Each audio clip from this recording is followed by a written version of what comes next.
Hi అండి, అందరికీ నమస్కారము. నేను మీ వాణిశ్రీని.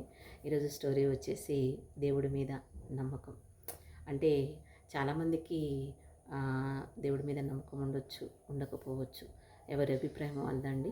కానీ నమ్మితే ఏ విధంగా ఉంటుంది, నమ్మకపోతే ఏ విధంగా ఉంటుంది అనేది చిన్న ఎగ్జాంపుల్ అండి ఈ స్టోరీ. ఇందులో కొంచెం మోరల్ వాల్యూ కూడా ఉంటుంది. అంటే ఈ స్టోరీ వినడం వల్ల కొంచెం ఆలోచన శక్తిలో మనం ఆలోచించి కొంచెం ఇలా అంటే మనము దేవుడిని నమ్మినా లేకపోతే ఏదైనా బిలీవ్ చేసినా కూడా ఇలా ఉంటుందా అని మన ఆలోచింపజేస్తుందండి కథ. సో మీరందరూ కూడా స్టోరీ వింటారని ఆశిస్తున్నాను. ఇక్కడ ఒక బ్రాహ్మణుడు బాగా శివభక్తుడు, బాగా శివుణ్ణి ఆరాధిస్తాడు, నిత్యము శివ పూజలోనే ఉంటాడనమాట. కానీ అతని కొడుకు మాత్రము దేవుడు అంటే అసలు నమ్మకం ఉండేది కాదు, అదంతా ఉట్టిదే మాయ అని అనుకుంటూ ఉంటాడు. కానీ తన తండ్రి బ్రాహ్మణుడు ఆ ఊరి ప్రజలందరికీ మంచి విషయాలు చెప్తూ, జాతకాలు చెబుతూ దేవుణ్ణి నమ్ముకుంటే ఏ విధంగా ఉంటుందని కొంచెం అందరికీ చెప్తూ ఉంటాడనమాట. ఒకరోజు తండ్రి ఆ విధంగానే గుడి బయట చెబుతూ ఉంటాడు. అంటే మంచి విషయాలు కానీ లేకపోతే మనుషులకి జాతకాలు చెబుతూ ఉంటాడనమాట. అయితే అది విన్న కొడుకు, మీరు ఆయన మాటలు నమ్మకాకండి, అవన్నీ ఉట్టి మాటలు, అదంతా మాయ, అవి ఏమి జరగవు, ఆయన ఎందుకు నమ్ముతున్నారు మీరు, దేవుడే లేడు, దేవుడు ఎక్కడున్నాడు చూపించండి అని హేళనంగా మాట్లాడుతూ ఉంటారు. మా తండ్రి ముంగట మాట్లాడుతూ ఉంటే తండ్రికి బాగా కోపం వస్తుంది. కోపం వచ్చి దేవుడిని ఇంత హేళన చేస్తున్నాడు, దేవుడి మీద అసలు భక్తి లేదు, నమ్మకం లేదు, సరే అని ఇదంతా ఉట్టిది అంటున్నాడు కదా అని ఒక చెప్తాడు. నువ్వు దేవుణ్ణి హేళన చేస్తున్నావు కదా, నువ్వు రేపు మధ్యాహ్నము 12 గంటలకి దేవుడు దగ్గర పెట్టిన పాయసాన్ని నువ్వు తింటావు, ఇది జరుగుద్ది అని వాళ్ళ నాన్న గట్టిగా చెప్తాడు. నేను పాయసం తింటా దేవుడి దగ్గర, అసలు నేను దేవుడు అంటేనే నమ్మకం లేదు, నేను దేవుడి దగ్గర పాయసం ఎందుకు తింటా, నేను తినను, అసలు నేను ఈ పరిసరాలలోనే ఉండను, నాతో దేవుడు ఎలా తినిపిస్తాడో నేను చూస్తాను అని ఇంకా ఆ రోజు వెంటనే బయట వేరే ఊరు వెళ్ళిపోతాడు. ఒక అడవి మార్గంలో ప్రయాణిస్తూ ఒక అడవి మార్గంలో ఉండిపోతాడనమాట. నన్ను 12 గంటలకి పాయసం తింటానని చెప్పారు కదా, నేను ఏ విధంగా తింటా, నేను అడవిలో ఉంటే నేను ఏ విధంగా తింటానని చూస్తా అని ఒక అడవిలోకి వెళ్ళి ఒక చెట్టు మీద కూర్చొని ఉంటాడు.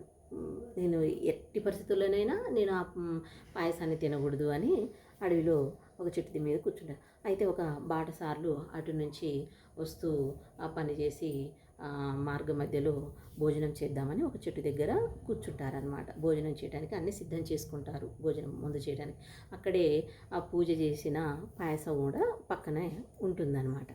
పక్కనే ఉండడం వల్ల ఇక వాళ్ళు భోజనం చేసే టైంలో ఎవరో దొంగలు వచ్చినట్టు అలజడి వచ్చి వాళ్ళ దగ్గర ఉన్న వాటిని తీసుకెళ్దామని కొంచెం అలజడి అయ్యేసరికి వాళ్ళు అక్కడ అది పెట్టేసి వాళ్ళని తరిమి కొట్టడానికి వెళ్ళేసరికి వాళ్ళు మళ్ళీ వచ్చేసరికి ఇక్కడ ఎవరన్నా ఈ అన్నంలో ఈ పాయసంలో ఏదన్నా కలిపారేమో ఎవరన్నా వచ్చి అని వాళ్ళకి అనుమానం వస్తుంది. అనుమానం వచ్చేసరికి ఏం చేద్దాం, ముందు ఎవరికైనా పెట్టి మనం తిందాము, అసలే ఇదంతా పెద్ద అడవి, ఎవరు వచ్చన్న ఉంటారు, ఏమైనా పెట్టుంటారు, ఎలా అని అందరూ చుట్టూ చూస్తూ ఉంటే వాళ్ళకి చెట్టు మీద పైన ఒక కనపడతాడు వ్యక్తి. కనపడేసరికి మనం ముందు ఆయనకు పెట్టి ఈ పాయసం అని ఆయనకు పెట్టి మనం తిందాము అని అనుకుంటారు వాళ్ళంతా. అక్కడ పాయసం ఉండేసరికి అందులో ఏమైనా కలిసి ఉంటుందో లేకపోతే ఎవరైనా ఏమైనా కలిపి ఉంటారేమో అని ముందు ఎవరికైనా పెట్టి తిన్నామన్న ఉద్దేశంతో చుట్టూ చూస్తే పైన ఆ వ్యక్తి ఉంటాడు, బ్రాహ్మణుడు కొడుకుంటాడు. అయితే అతనికి నువ్వు కిందికి దిగు, ఇది తిను అని చెప్తారు. నేను తినను, మీరు ఏది పెట్టినా నేను తింటా, కానీ పాయసం పెడితే నేను మాత్రం అస్సలు తినను అంటాడు. అరే ఏం పెట్టినా తింటానంటాడు కానీ పాయసం పెడితే తిన్నాను అంటాడు. అంటే ఇందులో ఏదో కలిపి ఉంటారు, అంటే ఈయన ఎందుకు ఇట్లా అంటాడు అనడు కదా అని వీళ్ళకి ఇంకా డౌట్ పెరిగేసరికి నువ్వు ముందు తిను అని, నువ్వు తినాలి, లేకపోతే ఇందులో ఏదో కలిపారు, నువ్వే కలిపి ఉంటావు అని డౌట్ తోటి అందరు కలిసి ఆయన నోట్లో కుక్కుతారు. ఆ కుక్కే టైంలో కరెక్ట్గా మిట్ట మధ్యాహ్నం 12 గంటలు అవుతుంది. అంటే చూసారా? అంటే ఈ స్టోరీలో మనం ఏం తెలుసుకోవాలంటే, వాళ్ళ నాన్న చెప్పింది 12 గంటలకి నువ్వు పాయసం ఎట్టి పరిస్థితుల్లో తింటావనంటే, అంటే మనం దేవుణ్ణి నమ్ముకుంటే ఏదన్నా జరుగుద్ది అని చెప్తే మనం నిష్టగా ఉంటే మాత్రం కంపల్సరీ ఆ టైంకి అది జరుగుద్దండి. ఎంత అడవిలో దాక్కున్నా, ఎంత మనము సప్త సముద్రాల వెనక దాక్కున్నా కూడా అది జరగాలని రాసి పెట్టుంటే తప్పకుండా జరుగుద్దండి. కాబట్టి మనకి అంత అహంకారం కానీ, అంత ద్వేషం కానీ ఉండకూడదండి.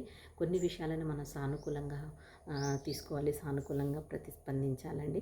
కాబట్టి ఇక్కడ మనకి నిజంగా దేవుడు తలుచుకుంటే మనం తినము, నేను చెయ్యను అని మొండికేసి కూర్చుంటే భగవంతుడు ఏదో రూపంలో మనకు వచ్చి అది చేపిస్తాడండి. ఇది మాత్రం పక్కా అండి. ఇది ఎందుకంటే నేనైతే బిలీవ్ చేస్తాను.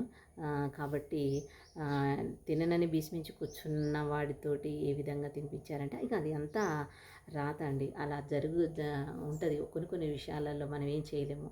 సో కాబట్టి మనము కొన్ని బిలీవ్ చేయాలి, కొన్ని బిలీవ్ చేయకూడదు. కాబట్టి దేవుడి మీద ఎప్పుడైనా నమ్మకం ఉంచుకుంటే ఎప్పుడు మూవ్ అవ్వదండి. కాబట్టి ప్రతి ఒక్కరు కూడా బీ పాజిటివ్. మీ వాణిశ్రీ.